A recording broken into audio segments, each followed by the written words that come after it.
Hello, नमस्कार और आदाब तमाम मेरे दोस्तों को। ये है आपका दोस्त और रहनुमा इरफान, एक बार फिर आपके साथ आपके अपने चैनल एस्ट्रो एश्योरेंस पे। आज मैं आपसे बात करने वाला हूँ वर्गोत्तम के कॉन्सेप्ट के बारे में, और इसी सिलसिले में आपके जहन में वर्गोत्तम ग्रहों को लेके जो शक शुबहा हो सकते हैं उन्हें भी साफ करूंगा। बहरहाल, आप हमेशा मुझसे अपने सवाल पूछ सकते हैं अपने डाउट्स को क्लियर करवाने के लिए नीचे कमेंट सेक्शन में पोस्ट करके। लेकिन मेरा ये ख्याल है कि ये वीडियो काफी हद तक वर्गोत्तम ग्रहों से जुड़े बहुत सारे डाउट्स का जवाब दे देगा और ये भी साफ कर देगा कि इनका मतलब क्या है। पहले तो ये कि वर्गोत्तम का मतलब क्या है। देखो, वर्गोत्तम ग्रह को लेकर काफी कुछ कहा जाता है। मैं अपनी बहुत सी कंसल्टेशन में देखता हूँ कि लोग कहते हैं मेरा ग्रह नवांश में वर्गोत्तम है, तो ये बहुत स्ट्रांग है, बहुत ही पावरफुल है। और कभी कभी लोग ये भी कहते हैं तुम्हें पता है, मेरा सूरज लग्न में एक्सिल्टेड है और वो वर्गोत्तम भी है, मिसाल के तौर पे।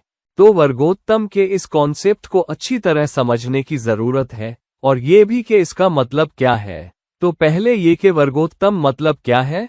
वर्गोत्तम मतलब अगर कोई ग्रह किसी खास साइन में रखा हुआ है, वर्गोत्तम में साइंस ज्यादा मायने रखती है, भाव नहीं। तो अगर कोई ग्रह किसी खास साइन में प्लेस्ड है, मसलन सूरज लग्न चार्ट में मेष राशि में है और अगर वो नवांश चार्ट में भी मेष राशि में ही नजर आए, तो उसे वर्गोत्तम कहेंगे। मतलब कि वो एक जैसी पोजीशन में है, एक ही राशि में। तो बिल्कुल सादा सा तरीका, जो ग्रह जन्म कुंडली और नवांश कुंडली दोनों में एक ही राशि में दिखे, उसे वर्गोत्तम कहते हैं। ये हुआ सादा सा तरीका। कोई भी ग्रह जो लग्न चार्ट और नवांश में एक ही राशि में हो, वो वर्गोत्तम है। अब अगर वो दोनों जगह एक ही राशि में हो तो वो वर्गोत्तम है, जिसका मतलब है कि वो ताकतवर है। और मुख्तलिफ किताबें बताती हैं कि वर्गोत्तम ग्रह ताकतवर होता है। चलो एक श्लोक देख लेते हैं। सारावली कहती है, जो ग्रह वर्गोत्तम हो, अपनी राशि, अपने द्रेशकान या अपने नवांश में हो, उसका योगदान दोगुना समझना चाहिए।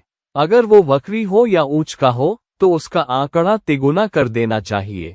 यानी कि श्लोक ये कह रहा है कि अगर ग्रह वर्गोत्तम है तो उसे दोगुना ताकतवर माना जाता है, मतलब वो बहुत ताकतवर होता है। अब वो दोगुना ताकतवर क्यों होता है? क्योंकि वो उसी राशि में है, उसी पोजीशन में है। राशि में होने की वजह से उसे अतिरिक्त ताकत मिली है और इसीलिए उसकी ताकत दोगुनी है। अब मैं वर्गोत्तम ग्रहों को ऊंच के ग्रहों से बेहतर मानता हूँ। मैं ऐसा क्यों कहता हूँ? पहली बात, किसी ग्रह का ऊंच का होना उसे ग्रह की खूबियों के मामले में कुछ अकड़ भी देता है। मुख्तलिफ श्लोकों में कहा गया है कि अगर ग्रह ऊंच का है तो वो इंसान को अकड़ू बना सकता है, उसे खुद पे बहुत ज्यादा भरोसा, ओवर कॉन्फिडेंस दे सकता है।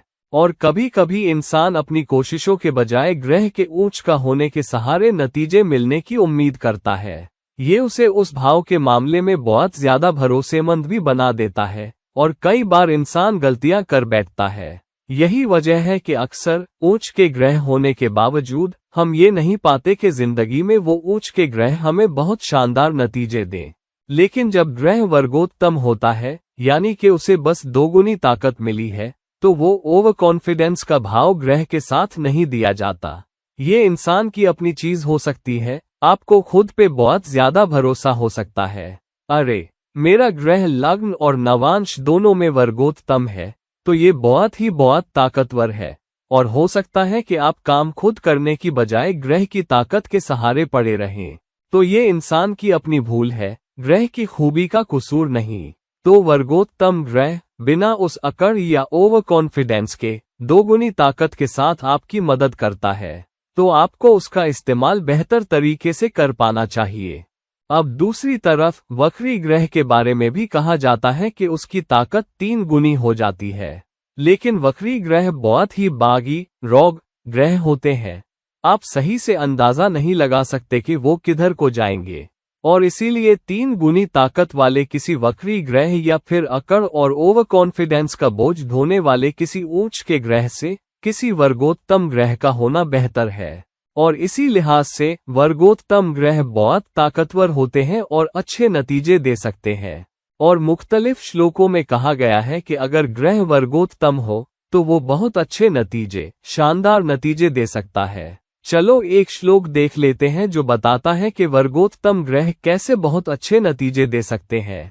होरा कहती है, अगर कोई ग्रह वर्गोत्तम नवांश में हो तो सुखद और दोगुने नतीजे मिलते हैं।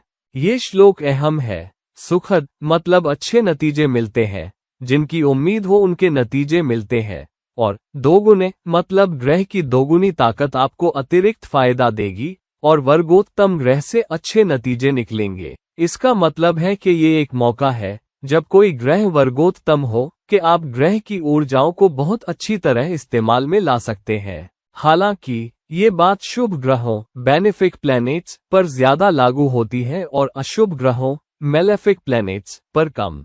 अशुभ ग्रह अपनी जगह पड़े रहने से भी बहुत ताकतवर बन सकते हैं और आपको और बड़ी चुनौतियां दे सकते हैं, मगर एक ही नवांश में पड़े रहने की वजह से अशुभ ग्रहों को भी कुछ हद तक शुभता, अच्छापन मिल जाती है, जिसकी वजह से उनके दशा अंतर्दशा में अच्छे नतीजे भी मिल सकते हैं। और इसलिए वर्गोत्तम ग्रह को दोनों तरह से देखना पड़ता है। अगर वो शुभ ग्रह है, किसी अच्छे भाव में और अच्छी राशि में पड़ा है, तो अपनी दशा अंतर्दशा में वो ग्रह आपको अच्छे नतीजे देगा और पक्के नतीजे देगा।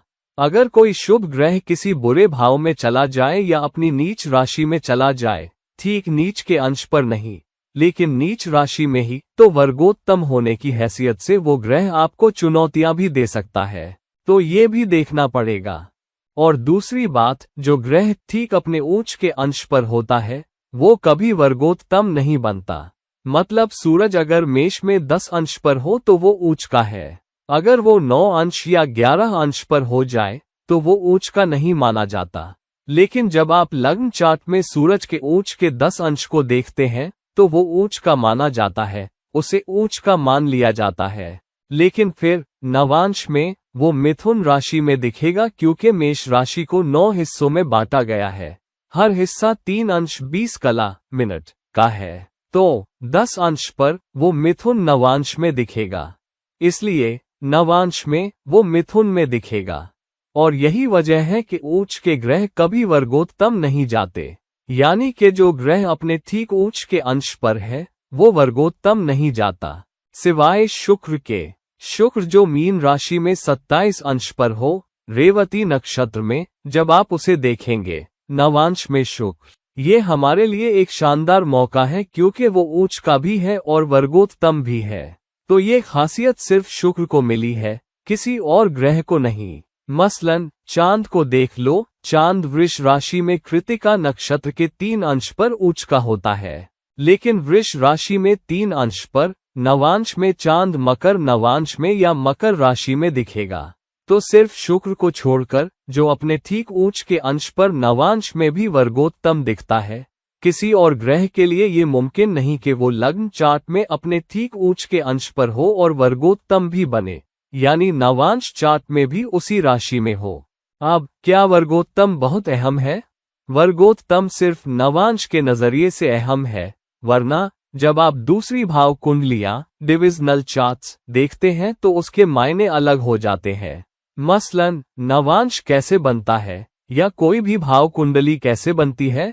कोई भी भाव कुंडली राशि को उतने हिस्सों में बांट के बनती है जितने हिस्से उस भाव के लिए होते हैं।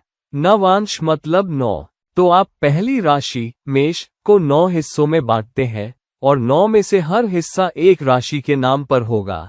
तो मसलन मेष को अगर बांटा जाए तो मेष, फिर वृष, फिर मिथुन, फिर कर्क, फिर सिंह, फिर कन्या, फिर तुला, फिर वृश्चिक और फिर धनु। तो आप धनु पर खत्म करते हैं क्योंकि 9वां हिस्सा या 9वीं राशि धनु है। मतलब मेष राशि में अगर आप उसे 9 हिस्सों में बांटते हैं तो आप धनु पर खत्म करेंगे, आप मकर में नहीं जाएंगे। तो कोई ग्रह अगर वो मेष राशि में कहीं भी हो, चाहे कहीं भी हो मेष में, नवांश चार्ट में, वो कभी मकर, कुंभ या मीन राशि में नहीं जाएगा, क्योंकि जब मेष के 9 हिस्से बनाए जाते हैं तो ये राशियां उसका हिस्सा नहीं होती। आप मेष से शुरू करके धनु पर खत्म करते हैं। उसके बाद मकर, कुंभ और मीन आती है। ये तीनों नवांश में वृष राशि में चली जाती है। हालांकि अगर आप मेष राशि को 10 हिस्सों में बांटते हैं, जब आप दशांश या दशमांश बना रहे होते हैं, तो आप मेष को 10 में बांट रहे होते हैं और आप 10वीं राशि पर खत्म करते हैं जो कि मकर है। तो कोई ग्रह लग्न चार्ट में मेष में हो सकता है और दशांश में मकर में, लेकिन नवांश में वो कभी मकर में नजर नहीं आएगा क्योंकि आप नवांश में मेष के सिर्फ 9 हिस्से बना रहे हैं और धनु पर रुक रहे हैं, जबकि दशांश में आप मकर पर खत्म कर रहे हैं। इसका मतलब ये हुआ कि भाव कुंडलियों में जब आप जितने ज्यादा हिस्से बनाते हैं, उस भाव कुंडली में उतनी ही ज्यादा राशियां शामिल होती जाती हैं। इसलिए कभी कभी कंफ्यूजन हो जाता है, क्या वर्गोत्तम एक भाव कुंडली में दिखता है और दूसरी में नहीं? और अगर वर्गोत्तम दिख रहा है तो किस भाव कुंडली में देखें? तो मसलन अगर कोई ग्रह मेष राशि में 28 अंश पर हो तो नवांश में वो धनु में दिखेगा, लेकिन दशांश में वो मकर में दिखेगा। तो ग्रहों को वर्गोत्तम के नजरिए से सिर्फ नवांश के लिए देखना चाहिए और दूसरी भाव कुंडलियों में वर्गोत्तम नहीं ढूंढना चाहिए, क्योंकि जितनी बारीक तकसीम करोगे, जितने ज्यादा हिस्से बनाओगे, उतना ही सही जन्म समय बर्थ टाइम होना जरूरी है, वरना बात ही नहीं बनती। इसलिए वर्गोत्तम ज्यादातर नवांश कुंडली की एक खासियत है, किसी और भाव कुंडली की नहीं। हालांकि लग्न वाली राशि का दशांश D10 में भी होना, उसका भी कुछ असर होता है, लेकिन उतना पक्का असर नहीं जितना नवांश कुंडली में होता है। तो अगर कोई ग्रह लग्न चार्ट में किसी राशि में है और वो D10 चार्ट में भी वही है, तो उसे जरूर कुछ ताकत मिल जाती है, लेकिन उतनी ताकत नहीं जितनी नवांश चार्ट में उसे दोगुनी मिलती है। तो यहाँ सावधानी बरतने की जरूरत है। भाव कुंडली से भाव कुंडली में ग्रह की ताकत का अंदाजा कैसे लगाएं? तो ये बात जहन में रखो, वर्गोत्तम की दोगुनी ताकत नवांश चार्ट पर ज्यादा लागू होती है, दूसरी भाव कुंडलियों पर नहीं। ये हुआ नंबर 1 की बात। अब वर्गोत्तम ग्रह का मतलब क्या है? वर्गोत्तम ग्रह का मतलब है कि ग्रह को दोगुनी ताकत मिलना, यानी आपको दोगुना मौका मिलना। लेकिन इसका मतलब ये भी है कि आपको एक जिम्मेदारी भी सौंपी गई है। ऊंच के ग्रह के साथ चुनौती के साथ साथ अकड़ और घमंड का बोझ भी मिलता है, लेकिन वर्गोत्तम ऐसा नहीं है। वर्गोत्तम दोगुनी ताकत है बिना उस बोझ के, जिसका मतलब है कि आध्यात्मिक स्तर पर आपको एक बहुत ताकतवर वरदान बूंद मिला है। आपको ग्रह की ऊर्जाओं को प्रकट करने का एक मौका दिया गया है। हर ग्रह जब वो वर्गोत्तम होता है तो उसके अलग अलग मायने होते हैं। इस बात पर निर्भर करता है कि वो किस राशि में वर्गोत्तम है, उस खास राशि में ग्रह कैसा बर्ताव करता है और वो कैसे प्रकट होगा। तो ये भी ध्यान में रखना पड़ेगा। जो ग्रह लग्न चार्ट में नीच का है या अपनी नीच राशि में है और नवांश चार्ट में भी उसी राशि में पहुंच जाता है, तो उसके साथ जरूर कुछ नकारात्मक ऊर्जाएं भी होंगी, भले ही वो नीच के ठीक अंश पर न हो। तो ध्यान से देखना पड़ेगा कि ग्रह को कैसे पढ़ा जाए। इसलिए सिर्फ ये देख के ग्रह वर्गोत्तम है और उसकी ताकत दोगुनी है, तो अगर वो किसी दुश्मन राशि इनेमिकल साइन में है या किसी चुनौतीपूर्ण स्थिति में है, तो वो दोगुनी चुनौती भी देगा, ये देखना पड़ेगा। तो जहां एक तरफ मित्र राशि वाला ग्रह, शुभ ग्रह और मित्र क्षेत्र में होना आपके लिए अच्छी बात है और सुखद नतीजे आपको मिलेंगे, वहीं एक चुनौतीपूर्ण ग्रह अगर चुनौतीपूर्ण क्षेत्र में है, दुश्मन राशि में वर्गोत्तम हो रहा है, तो वो अपने साथ दोगुनी मुश्किलों का बोझ भी आपके लिए लाएगा। उससे कुछ शुभता और कुछ हद तक अच्छे नतीजे भी जरूर मिलेंगे, भले ही वो दुश्मन ग्रह ही क्यों ना हो। इसलिए दुश्मन ग्रह के लिए भी वर्गोत्तम ग्रहों का कुछ अच्छी ऊर्जाएं लेकर आना, इसका मतलब है कि ये एक मौका है, क्योंकि ग्रह के नकारात्मक रुझान कम हुए हैं, क्योंकि वो वर्गोत्तम हुआ है। अगर वो दुश्मन राशि में है लेकिन दुश्मन होने की वजह से उसकी ताकत भी बढ़ गई है, तो चुनौती भी बड़ी हो सकती है, हालांकि उससे कुछ अच्छे नतीजे भी आ सकते हैं।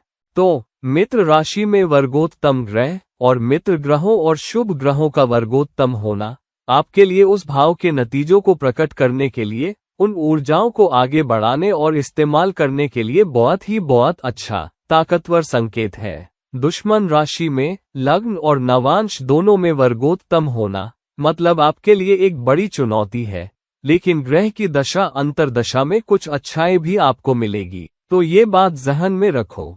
ये भी जानना जरूरी है कि कौन सा ग्रह वर्गोत्तम हो रहा है। अगर लग्नेश लग्न का स्वामी वर्गोत्तम हो रहा है तो ये शानदार स्थिति है जो दिखाती है कि लग्न के मामले में आपको बहुत सारे मौके मिल रहे हैं, क्योंकि लग्नेश सबसे अहम ग्रह होता है और इसलिए इंसान अपनी शोहरत पर ध्यान लगा सकता है, अपनी सेहत पर ध्यान लगा सकता है लेकिन उसे खुद को और ज्यादा गरिमा डिग्निटी के साथ पेश करना होगा। उसे और ज्यादा नेक अखलाक एथिकल बिहेवियर के साथ पेश आना होगा।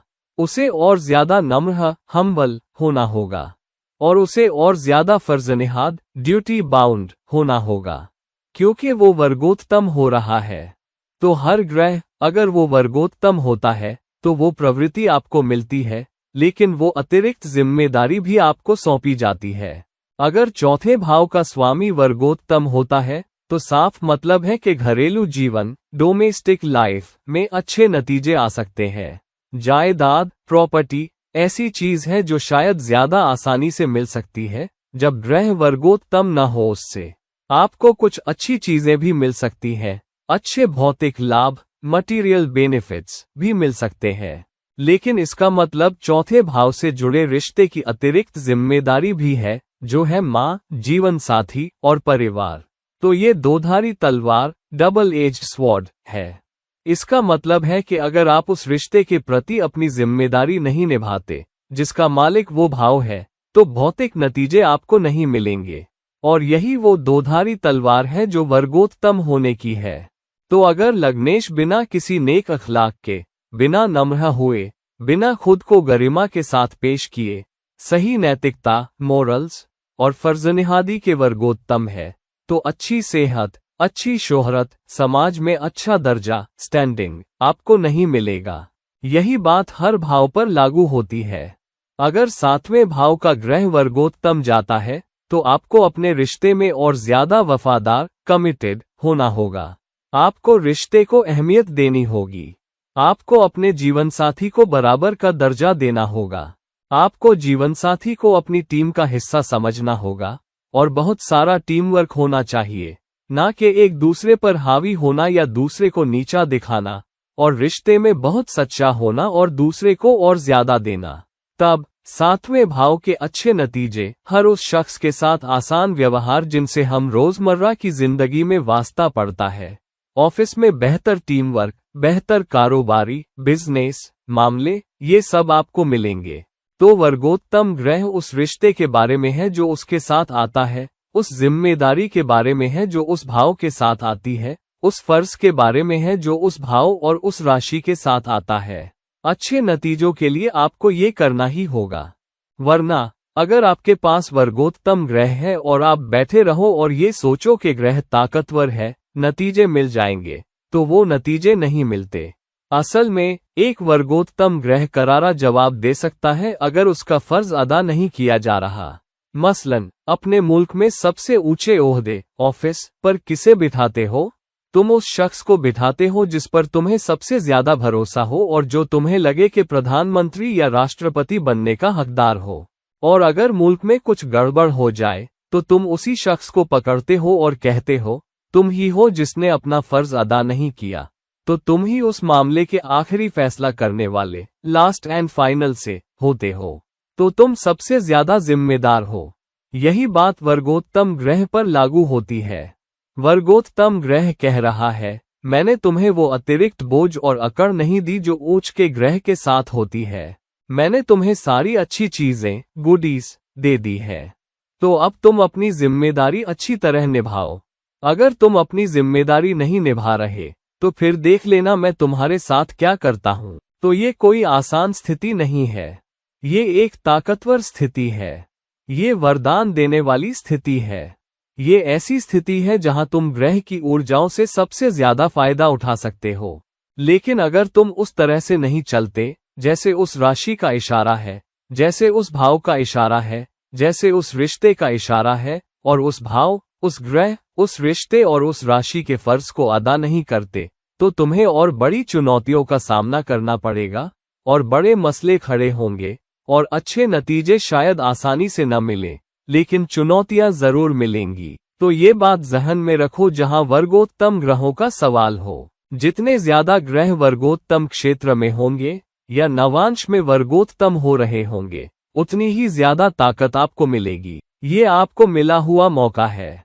जितने ज्यादा ग्रह उतने ज्यादा वरदान। तुम कह सकते हो कि तुम सच में भाग्यशाली हो अगर तुम्हारे पास ज्यादा ग्रह वर्गोत्तम हो, लेकिन इसका मतलब अतिरिक्त जिम्मेदारी भी है और तुम राशियों के नजरिए से, सर्वोच्च ऊर्जाओं, सुप्रीम एनर्जीज के नजरिए से एक खास इंसान हो। और तुम्हें तोहफा मिला है, तुम्हें वरदान मिला है, लेकिन तुमसे और ज्यादा पूछा भी जाएगा। ये ऐसा है कि तुम जज भी हो, तुम पुलिस भी हो, तुम सजा देने वाले एग्जीक्यूशनर भी हो। सारे मौके तुम्हें दिए गए हैं और फिर अगर तुम नाकाम हो जाते हो, तुम्हें पता है तुम सही आदमी को नहीं पकड़ पाते और तुम गलत फैसला, जजमेंट दे देते हो और फिर तुम उस शख्स को जेल भी भेज देते हो और तुम गलत हो, तो तुम सबसे ज्यादा जिम्मेदार हो क्योंकि हर कदम पर तुमसे गलती हुई। तो ये एक बड़ी चुनौती है जब ज्यादा ग्रह वर्गोत्तम हो और तुम अपना फर्ज अदा नहीं कर रहे हो। इसलिए अगर तुम्हारे ज्यादा ग्रह वर्गोत्तम है तो और ज्यादा सावधान रहो। उन ऊर्जाओं को समझो और अपने फायदे के लिए प्रकट करो, खासकर ग्रहों की दशा, अंतर्दशा और गोचर ट्रांजिट के समय में।